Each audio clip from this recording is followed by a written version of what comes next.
Assalamualaikum warahmatullahi wabarakatuh. Teman-teman semuanya, terkadang dalam melaksanakan mandi wajib, orang-orang itu ada terlewatkan beberapa hal yang kadang tanpa disadari sehingga membuat mandi itu tidak sah. Kalau mandi tidak sah, otomatis ibadah yang lain juga tidak sah. Kita sholat sementara mandi belum beres, maka sholatnya tidak sah, teman-teman.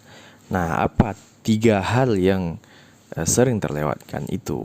Yang pertama, teman-teman, saat mandi wajib itu sangat perlu memperhatikan bahwa kotoran yang ada di balik kuku. Nah, kotoran di balik kuku kalau tidak dibersihkan secara manual, dia tidak akan bersih dengan air.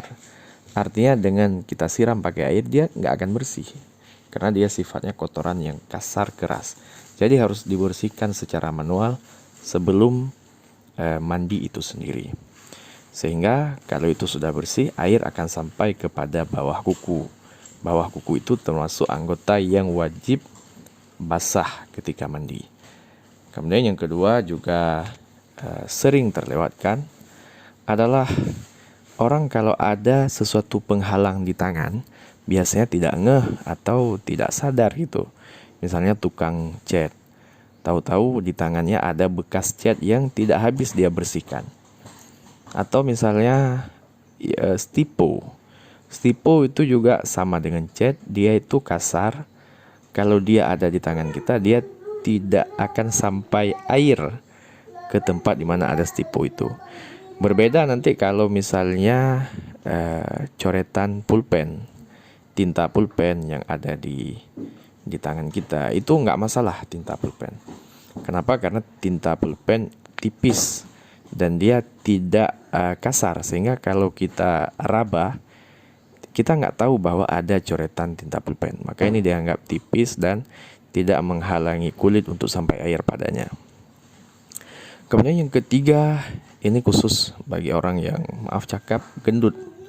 Biasanya orang gendut kadang-kadang ketika mandi wajib juga sering terlewatkan bahwa lekukan tubuhnya itu semua wajib dikenakan air.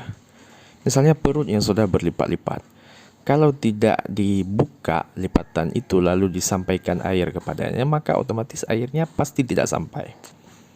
Nah, ini perlu diperhatikan supaya jangan terlewatkan. Kadang orang menganggap begitu menuangkan air ke atas tubuh itu sudah beres semua, sudah kena basah semua. Enggak begitu, teman-teman. Kita perlu membuka lipatan perut khususan bagi orang gendut. Kemudian baru kita siram air dalam lipatan yang tersembunyi itu. Nah, kalau sudah begitu, insya Allah sudah beres. Maka ini saja yang bisa saya sampaikan. Ya, barangkali kita memang sering terlewat hal-hal ini.